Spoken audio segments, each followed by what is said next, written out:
Hey friends, what's up? How is it going? Ash here. Welcome back to Gents.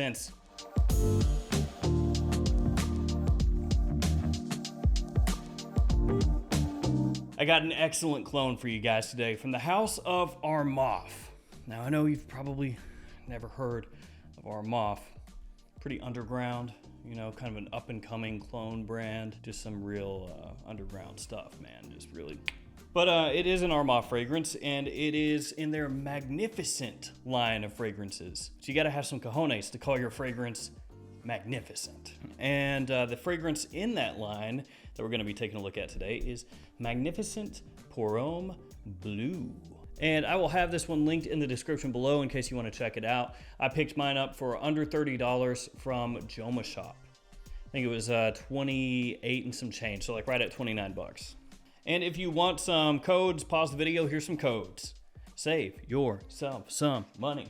Let's jump into the presentation, check that out, and then we'll start talking about the fragrance, what it's a clone of, and why it's so nice. So here we have the box, and it is a different kind of box, as you can see there. Got the name of the house, name of the fragrance right there on the front. You have Armaf up top, and then on the bottom you have your ingredient information, your badge code, and your barcode. And it opens up like so. Ooh, kind of feel like I'm opening up like a scientific test tube, like I'm in Jurassic Park or something. And your bottle sits down in here. And when you first get this one in, it's almost like suctioned down in there, so you have to really pull it like really hard, because it does, like you can almost feel it when you close it really tightly, that it forms a suction on the bottom, and just it feels like it's not going to open. Yeah, like I command you to open. So just be aware, if you do get that in, it can be a bear when you first try to. Now Armaf and clone brands in general love to bestow us with bottles that are frankly disgusting. Just really tacky, gaudy, cheap, everything that you can think as a negative descriptor. That's what they give you. This one, thankfully, not that bad, all things considered. I mean, yeah, you got your little fake sapphire on the front there, but it's okay. It feels good in the hand. It's got a heft to it. I mean, maybe it looks a little bit like a body mist kind of bottle, but outside of that, it's fine. So you have the name of the fragrance, you got your size, your concentration on the front right there, Armaf up top, the cap looks nice, on the bottom sticker, and your badge code, and the cap clicks into place. All things considered, the presentation is actually really nice for an Armaf. Let's go ahead and share a couple sprays. Here we go. The atomizer it's typical Armaf. It's not great. Like, it gets the job done, but it does feel a little cheap. That said, overall, for the presentation of Magnificent Pour Homme Bleu, I think it's nice. So, as I said at the beginning of the video, this one is a very solid clone. You can get it for under 30 bucks for a 100 ml size bottle. The presentation for an Armaf is on the higher end of things. And it's a clone of a designer fragrance that is much more expensive. It's a higher end designer clone. So the fragrance, Magnificent Bleu, how does it smell? Well, it smells very similar to a very popular designer fragrance out there, one Dior Sauvage, but not quite exactly Dior Sauvage Eau de Toilette, because Magnificent Bleu actually is a little bit fresher than Dior Sauvage is. It's not quite as metallic off the top. I mean, it's got a little bit of that flair, you know, that ambroxany sort of metallic opening mixing together with fresh pepper and citrus. It has that, just not quite as aggressive as Sauvage Eau de Toilette. And that's because it's not really a clone of Sauvage Eau de Toilette, it's more so a clone of Sauvage Very Cool Spray. And would you look at that? Kind of a similar bottle shape, or can shape. So Magnificent Bleu ends up coming across very much like Sauvage Very Cool Spray.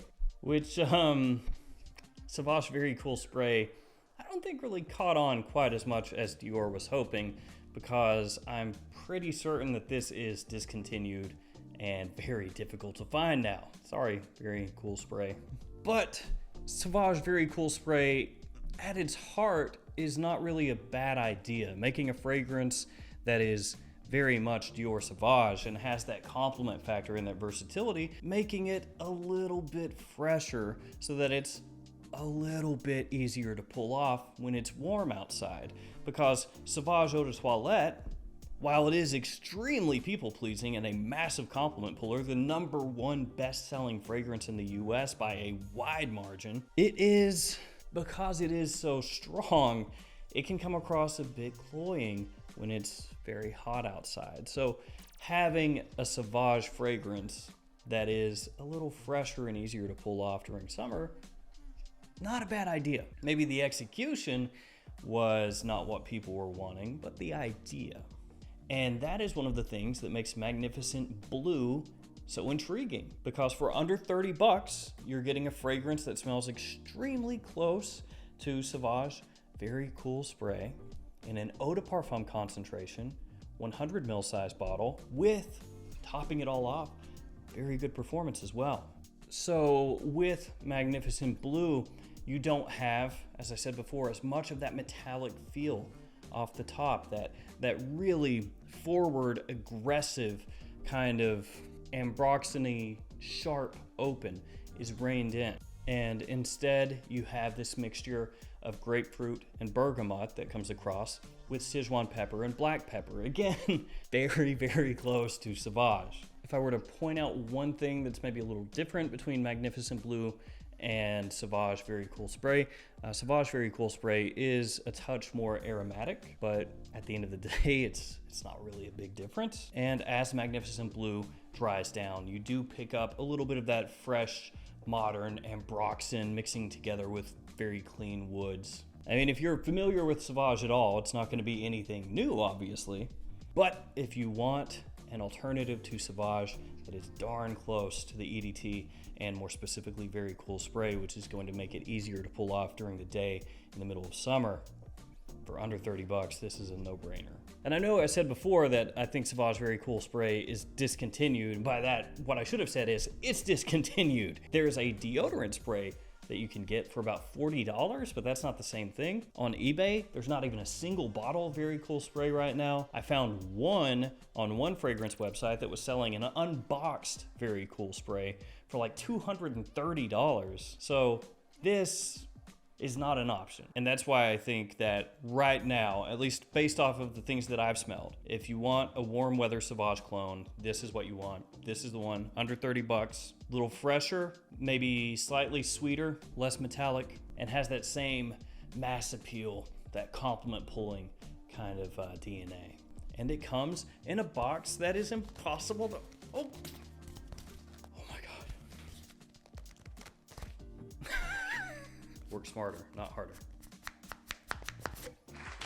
So yeah, that's pretty much it. So to recap, spring, summer, daytime fragrance, it does have good performance, above average projection, above average longevity, not as strong as Sauvage Eau de Toilette though. So it is gonna be a little bit dialed back compared to that.